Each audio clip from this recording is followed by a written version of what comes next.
Hello बच्चों, let's read the question.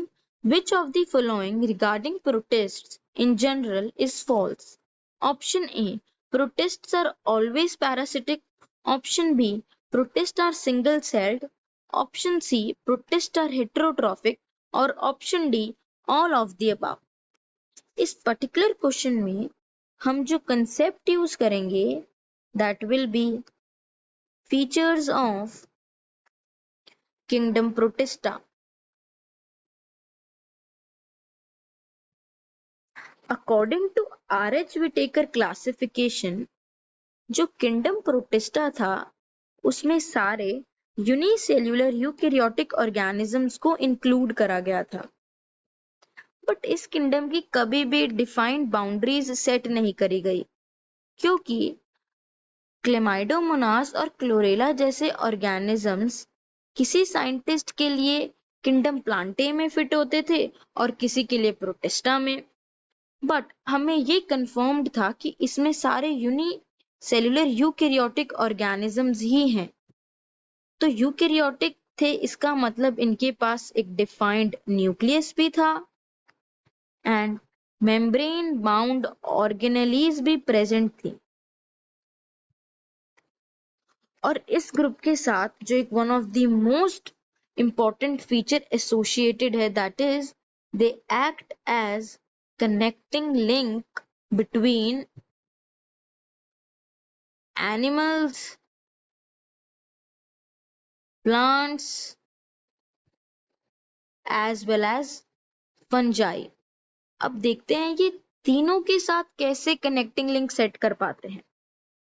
जो kingdom protista था इसे फर्दर 5 ग्रुप्स में डिवाइड करा गया दैट वर फर्स्ट क्राइजोफाइट्स जिसके अंदर गोल्डन प्लांट्स को इंक्लूड करा गया था that is diatoms and desmids.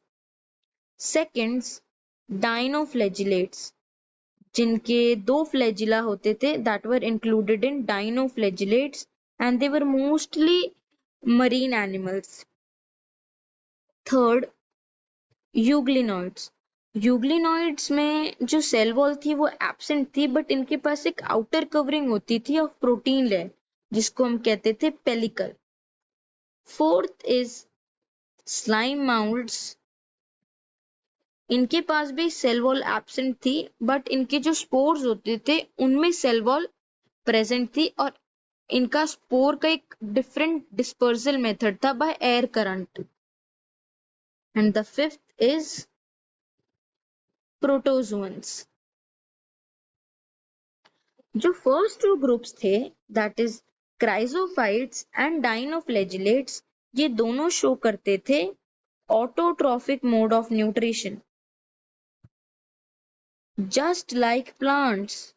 Hence ये कनेक्टिंग लिंक इन्होंने एस्टैब्लिश करा विद द प्लांट्स। जो यूग्लिनॉइड्स थे वो एक स्पेशल तरह का न्यूट्रिशन शो करते थे। जब सनलाइट की प्रेजेंस होती थी ये ऑटोट्रॉफिक मोड न्यूट्रिशन शो करते थे but in the absence of sunlight ये हेट्रोट्रॉफिक हो जाते थे, दे एक्ट एज प्रेडेटर। तो जो इनका न्यूट्रिशन होता है इसको हम बोलते हैं मिक्सोट्रॉफिक न्यूट्रिशन। जो स्लाइम माउल्ड्स थे ये शो करते थे saprophytic mode of nutrition just like fungi, ये सरवाइव करते थे on dead and decaying matter. और जो प्रोटोजोन्स थे ये शो करते थे heterotrophic mode of nutrition by acting as parasite और प्रेडेटर जस्ट लाइक कोई जैसे एक एनिमल शो करता है। तो इसी तरह इन्होंने इन तीनों किंगडम के साथ कनेक्टिंग लिंक एस्टैब्लिश करा था। Coming back to the question, जो फर्स्ट स्टेटमेंट है वो कह रही है कि जो प्रोटिस्ट्स है ये हमेशा पैरासिटिक होते हैं। नहीं, अभी हमने देखा जो प्रोटिस्ट हैं वो ऑटोट्रॉफिक भी हो सकते हैं, हेट्रोट्रॉफिक भी हो सकते हैं, मिक्सोट्रॉफिक भी हो सकते हैं और सैप्रोफिटिक भी हो सकते हैं। तो हेंस ये जो हमारी फर्स्ट स्टेटमेंट है that is incorrect.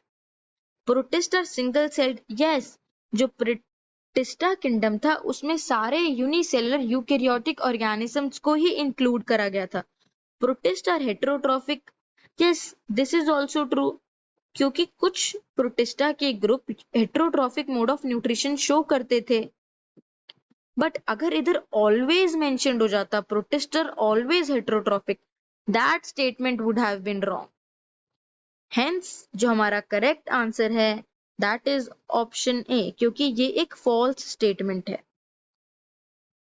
Option A is the correct answer. I hope you must have understood it well. All the best.